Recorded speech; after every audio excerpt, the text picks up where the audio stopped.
Hi hello అందరికి నమస్తే. హైదరాబాద్ నుంచి బెంగళూరు వెళ్తున్నటువంటి కావేరీ ట్రావెల్ బస్సు కర్నూలు ప్రాంతంలో ప్రమాదానికి గురైనటువంటి సంగతి అందరికీ తెలిసిందే. ఈ ప్రమాదంలో 20 మందికి పైగా ప్రాణాలు కోల్పోయారు, మరికొంతమందికి గాయాలు కూడా అయినాయి. అయితే ఈ బస్సు నడిపినటువంటి డ్రైవర్కి సంబంధించి ఈ ప్రమాదం జరగడానికి కారణమైనటువంటి ఆ బైక్ నడిపినటువంటి శివశంకర్కి సంబంధించి కొన్ని షాకింగ్ నిజాలు ఈరోజు బయటకు వచ్చినాయి. ఆ డ్రైవర్ కూడా పోలీసుల అదుపులో ఉండి ఈ ప్రమాదానికి సంబంధించి అనేక విషయాలను వెల్లడించాడనేటువంటి వార్తలు మనం చూస్తూ ఉన్నాం. ఈ ప్రమాదానికి సంబంధించి అనేక మంది అనేక రకాల అనుమానాలను నిన్నటి నుంచి వ్యక్తం చేస్తూ ఉన్నారు. ఆ అనుమానాలన్నీ నిజమని వాటికి బలం చేకూరుస్తూ ఈరోజు అనేక విషయాలు బయటకు వస్తూ ఉన్నటువంటి పరిస్థితి. సో ఏదైతే ఇప్పుడు కావేరీ ట్రావెల్ బస్సు నడిపినటువంటి డ్రైవర్ మిర్యాల లక్ష్మయ్య, మరి ఇలాంటి బస్సులు నడపాలంటే హెవీ డ్రైవింగ్ లైసెన్స్ కావాలి. మరి హెవీ డ్రైవింగ్ లైసెన్స్ కావాలంటే 8వ తరగతి చదివి ఉండాలి. మరి ఈ వ్యక్తి చదివిందేమో 5వ తరగతి. 5వ తరగతి చదివినటువంటి మిర్యాల లక్ష్మయ్య 10వ తరగతి చదివినట్టుగా నకిలీ సర్టిఫికేట్ తీసుకొచ్చి హెవీ డ్రైవింగ్ లైసెన్స్ పొందాడు. ఓకే, మరి ఇదే కాకుండా గతంలో లారీ డ్రైవర్గా పనిచేశాడు. పనిచేసినటువంటి క్రమంలో ఒక ప్రమాదానికి కారణమయ్యాడు. ఆ ప్రమాదంలో ఒక క్లీనర్ కూడా మరణించాడు. సో ఇది డ్రైవర్ లక్ష్మయ్యకి సంబంధించినటువంటి స్టోరీ. మరి దీనంతటికీ కారణమైనటువంటి ఈ వ్యక్తికి ఈ కావేరీ ట్రావెల్స్ వారు ఇవన్నీ చెక్ చేసుకోకుండానే మరి డ్యూటీలోకి తీసుకున్నారా? ఇంతమందిని అంత దూరం మనం పంపేటప్పుడు ఆ బస్సును నడిపేటువంటి డ్రైవర్కి సంబంధించినటువంటి వివరాలు ఉండాలి కదా. నకిలీ సర్టిఫికేటా, నిజంగా ఆల్రెడీ ఇంతకుముందు ఎక్స్పీరియన్స్ ఉందా లేదా, ఏదైనా ప్రమాదాలకు కారణమయ్యాడా, మద్యం సేవించే అలవాటు ఉందా, ఇవన్నీ చూసుకోవాలి కదా. అవన్నీ ఏమీ చూసుకోలేదు. ఇక రెండవది, ఇప్పుడు ఎవరైతే బైక్ నడిపినటువంటి శివశంకర్కి సంబంధించి ఇక్కడ ఏంటి, ఈ బస్సే ఆ డ్రైవర్ని ఆ బైక్ను ఢీకొట్టిన కారణంగానే శివశంకర్ చనిపోయాడు. ఆ బైక్ బస్ కిందకి వచ్చింది, కొంత దూరం వెళ్ళి ప్రమాదం జరిగింది అనేటువంటిది నేటి నుంచి మనం చూస్తూ ఉన్నాం. ఇప్పుడు కొత్తగా వస్తున్నటువంటి వర్షన్ ఏంటంటే, ఈ శివశంకర్ అనే వ్యక్తి తన పెళ్లికి సంబంధించి ఒక గొడవ, తన తల్లి దగ్గర ఒక గొడవ జరిగిందంట. 2 రోజులుగా ఇంటికి పోవడం లేదంట. 2 రోజులుగా ఇంటికి వెళ్లకుండా బయటే తిరుగుతూ ఉన్నాడంట.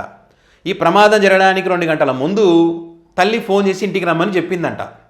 అయితే అంతకు ముందే అంటే బయటనే 2 రోజులుగా బయటనే ఉంటూ మద్యం తాగుతూ హల్చల్ చేశాడని చెప్పి కొన్ని ప్రధాన ఛానల్స్లో మరి ఆ శివశంకర్కి సంబంధించి సీసీ ఫుటేజ్ ఉందని చెప్పి పెట్రోల్ పంపుల దగ్గర హల్చల్ చేశాడని చెప్పి కొన్ని ఛానల్స్లో చూపిస్తూ ఉన్నారు.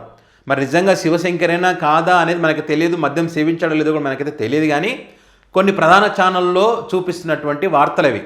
సో ఆ రకంగా ఆ వ్యక్తి రాంగ్ రూట్లో, నేషనల్ హైవేలో రాంగ్ రూట్లో వచ్చాడు.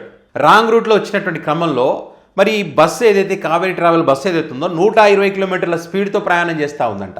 సో ఈ ప్రయాణం చేస్తున్నప్పుడు ఆ బైక్ను కొట్టారంట. ఆ కొట్టిన తర్వాత బైక్ బస్ కిందకి వచ్చేసింది. 300 మీటర్ల దూరంలో ఈడ్చుకుంటూ వెళ్ళింది. ట్యాంకర్ ఫైర్ అయింది, పెట్రోల్ ట్యాంకర్ బైక్ది. అది బస్సుకు అంటుకోండి మంటలు మొత్తం వ్యాపించినాయి. మొత్తం సజీవ దహనం అయ్యారు. 20 మంది దాకా సజీవ దహనం, నిద్రలోనే పడుకున్నట్టు పోయారు. అది జరిగినటువంటి వర్షన్. అయితే డ్రైవర్ ఆ బైక్ దాని కిందకి వెళ్ళినప్పుడే ఆపి ఉంటే బాగుండేది అనేటువంటిది ప్రతి ఒక్కరు చెప్తున్నటువంటి మాట నిన్నటి నుంచి. 120 కిలోమీటర్ల స్పీడ్తో వెళ్తున్నటువంటి బస్సు మరి సడన్గా కనుక బ్రేక్ వేసి ఉంటే బస్సు పల్టీలు కొట్టి ఉండేది. పల్టీలు కొడితే కనుక అందులో ఉన్నటువంటి వాళ్ళందరూ కూడా చనిపోయేవారని చెప్పి అందుకే సడన్ బ్రేక్ వెయ్యలేదు అనేటువంటి విషయాలు డ్రైవర్ చెప్పారనేటువంటిది మనం చూస్తూ ఉన్నాం. సో కొంత దూరం అయిన తర్వాత ఆపినా కూడా మరి ఆ లాకులు, ఆ డోర్లు తీసినా కూడా చాలా వరకు కొంత ప్రమాదం తగ్గేది. కానీ అది కూడా చేయలేదు. సో ఏదేమైనా కూడా ఇక్కడ నిర్లక్ష్యం అనేటువంటిది కనిపిస్తూ ఉంది. ఇప్పుడు ఆ వ్యక్తి శివశంకర్ అనే వ్యక్తి మద్యం తాగి రాంగ్ రూట్లో రాకపోయి ఉంటే కనుక ఈ ప్రమాదం అనేది జరగదు. మరి డ్రైవరు కూడా మితిమీరినటువంటి వేగంతో పోవడం అనేటువంటిది కరెక్ట్ కాదనేటువంటిది కూడా ఇక్కడ గమనించాల్సింది. ఏంటంటే వీళ్ళు రాత్రిపూట ప్రయాణం చేస్తారు, ఒక టార్గెట్ పెడతారు వీళ్ళకి, ఈ టైం వరకు పోవాలి, ఈ టైం వరకు రావాలని చెప్పి. సో ఆ టైంలో మితిమీరినటువంటి వేగం. చాలామంది ప్రయాణికులు ఏం చేస్తారు పాపం, డే టైంలో వెళ్తే టైం వేస్ట్ అవుతుందని చెప్పి నైట్ టైంలో పాపం పడుకొని వెళ్ళొచ్చు, కానీ స్లీపర్ కోచ్లు కదా అని చెప్పి, ఏసీ బస్సులు కదా అని చెప్పి పాపం డ్రైవర్ మీద నమ్మకంతో వాళ్ళు ప్రశాంతంగా పడుకుంటారు. తీరా చూస్తే ఇట్లాంటివి జరుగుతూ ఉంటాయి. ఇప్పుడు వీటన్నిటి కారణాలు ఏంటంటే నిర్లక్ష్యం, ఆ డ్రైవర్కి సంబంధించి తెలుసుకోకపోవడం, బస్సులు ఫిట్నెస్ లేకపోవడం, వీళ్ళు టార్గెట్లు పెట్టడం, వాళ్ళు డ్రైవింగ్ చేసిన వాళ్ళు అలసిపోయి ఉండడం, ఇట్లా రకరకాల కారణాలు ఉంటాయి. సో మొత్తానికైతే అందరి నిర్లక్ష్యం కారణంగా 20 మంది ప్రాణాలను పొట్టన పెట్టుకున్నారు. సో ఇవి ఈ ఎపిసోడ్కి సంబంధించి మరికొన్ని విషయాలు బయటికి రావడం జరిగింది. ఇంకా ఈ అంశానికి సంబంధించి మరిన్ని వివరాలు మరొక వీడియోలో మీకు చెప్పే ప్రయత్నం చేస్తాను. మరి ఈ వీడియో పైన మీ అభిప్రాయాన్ని కామెంట్ రూపంలో పెట్టగలరు. Thank you.